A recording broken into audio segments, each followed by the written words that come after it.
ഭൂചലനത്തിൽ തകർന്ന കെട്ടിടാവശിഷ്ടങ്ങൾക്കിടയിൽ കുടുങ്ങി മുറിവേറ്റവർക്കുള്ള അടിയന്തര ശുശ്രൂഷ നൽകാൻ വിദഗ്ധ മെഡിക്കൽ സംഘത്തെയും ഇന്ത്യ തുർക്കിയിലേക്ക് അയച്ചിരുന്നു. ഹദായ്, ഇസ്കൻഡറോൺ മേഖലകളിൽ ഇന്ത്യൻ ആർമിയുടെ ഭാഗമായിരുന്ന മെഡിക്കൽ സംഘവും മടങ്ങിയെത്തി. 60 പാരാഫീൽഡ് ഹോസ്പിറ്റലുകളാണ് ദുരന്തഭൂമിയിൽ സജ്ജീകരിച്ചിരുന്നത്. Total duration of the operation, we saw around 3,600 patients, more than that in fact. And it included major surgeries, also a couple of them. Minor surgeries, they were tremendous. There were a lot of neglected trauma initial 2-3 days. I think within 1 or 2 hours of setting up the hospital, just saying that we are ready, patients started to just come.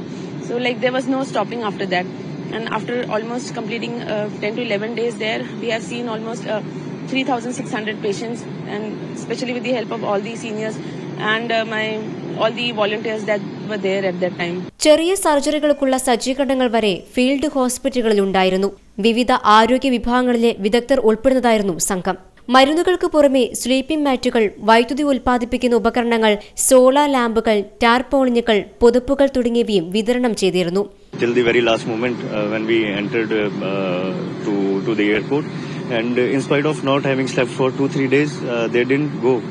They were like they wanted to be with us as long as they could have been. So yes, that's how I think people are very emotional, and they have been very, very kind to us.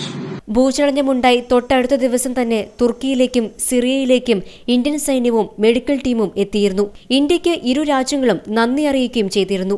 News desk, Zee Malayalam News. ഏറ്റവും പുതിയ വാർത്തകളും വിശേഷങ്ങളും വിരൽത്തുമ്പിലറിയാൻ Zee Malayalam News എല്ലാ digital പ്ലാറ്റ്ഫോമുകളിലും.